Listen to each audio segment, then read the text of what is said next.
Good afternoon. My name is Wendy J. Mortz, and I work with Rochester Public Schools. I'd like to thank the leadership of Greater Rochester for the opportunity and the invitation, and I'm honored to share the panel with my fellow guests today.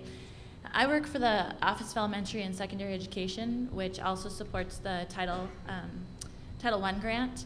And through the Title I grant, that is where we as a school are charged with providing services and processes for identifying and serving children that are experiencing homelessness. Unfortunately, the Title I grant, although some of you may think of it as serving students that are challenged in meeting proficiency with reading and math, it does come in the amount of about $2 million to Rochester, and we're required to meet some certain requirements because of the McKinney-Vento Act. However, there aren't really funds attached to that. So one of our challenges is funding programs and funding positions to support identification and removing barriers for youth without a lot of funding.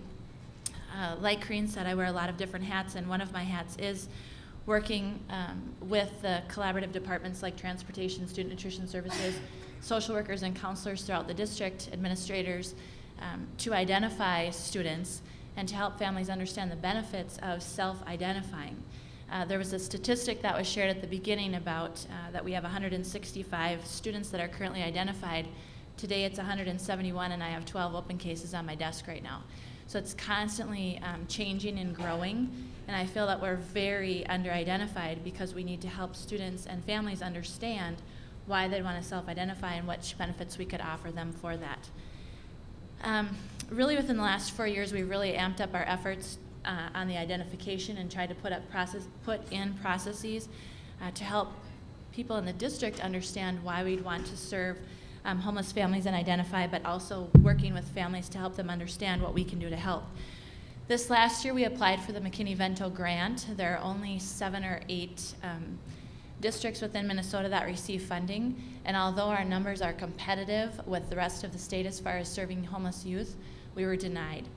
And the district has committed to continuing to follow through with our plan, which involves adding a position of a .5 district homeless liaison individual, or actually it's a students in transition coordinator position. Tonight at the board meeting, they're talking about budget cuts. It doesn't come from the budget cut piece, or the general fund. It comes from another grant that we've dedicated because we feel so strongly about the importance of doing more. The district is committed to this position basically to continue the identification with families and students. Right now we're able to offer the identification, keeping families in their school of origin, so if a student or a family were to move to another area, we can help with the transportation, maybe provide a city bus pass, perhaps a van. We can help families so they don't have to switch schools every time there's a move. Or if there are high school folks that are identified, we can provide bus passes so wherever they are in the city, especially if there's a change in location every day, that at least we're helping try to provide an opportunity for kids to get to school. The second piece will be with continuing the education of staff and employees within the district, the sensitivity as well as different things to look for and listen for, and a process that if someone does find out something, how to make a referral so that we can serve the student. And finally, to ramp up our efforts with our collaborative partners in the community. Just here at the table, we've had a lot of different conversations about how we could work together.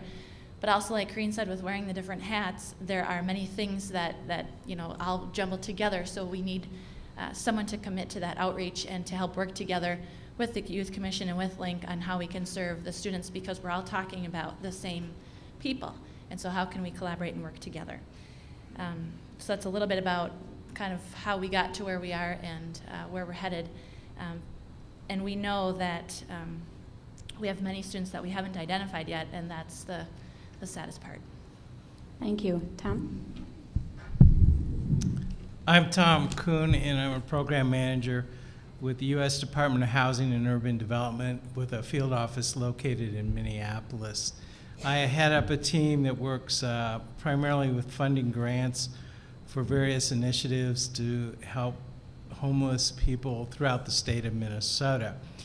And we do that by providing grants to nonprofits, units of government, or housing authorities, including Olmsted County, and I see Three Rivers is represented here, and other agencies. The Continuum of Care, headed up by Mary, puts together an application and kind of a ranking every year of the projects they would like to see funded in southeastern Minnesota, and they've been pretty successful at getting those monies the last few years. They do a good job of submitting a competitive proposal. What I brought down was, it looks like a PowerPoint, and it could be even a PowerPoint, but there's a handout over there, and what I have put in here is a list of projects throughout the state of Minnesota that are geared toward youth, that we have participated either through our competitive homeless grant monies or through other programs, our so-called entitlement monies under the Community Development Block Grant that we give to the city of Rochester, or the home program funding that we give to the state of Minnesota that serves this part of Minnesota with that grant. In Section 8 project-based funding. So there are some examples of real live Minnesota projects, a few pretty pictures. Also in that brochure, I talk about what you can do with these funds, how you obtain these funds, and reference material that you can find online at www.hud.hre.info, which is our primary website for the homeless. Also, my telephone number, the telephone number of my colleagues, and other resources for obtaining further information about HUD programs that can be used to develop any kind of affordable housing. Many of the projects that we've worked on are what I call mixed use, in that some of the youth will qualify under our programs and some of the units will qualify under other people's programs. But that allows the owner, developer, whatever you want to call it, the agency in charge, to serve the variety of folks that they want to serve. So that's a little bit of what I do. Thanks, Tom. Teresa? Hi, I'm Teresa Lyons. I am the youth representative from LINK, which is through the YMCA. It works with at-risk and homeless youth. And I am a sophomore at Crossroads College, formerly known as Minnesota Bible College. So, Thank you.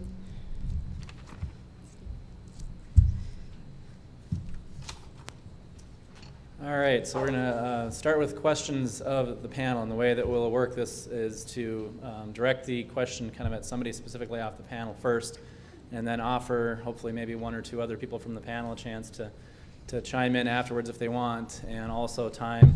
I think we're kind of set for about 10 minutes per question here, so hopefully we'll get people from the audience here who also would like to either ask questions or offer some thoughts on things as well. I think as a group, our LGR members noticed that as we started attacking this at the beginning, the biggest question was, as kind of came out in Teresa's video, who are these people? And obviously in Rochester, as has been said, most people don't want to accept the fact that we have a homeless problem with youth.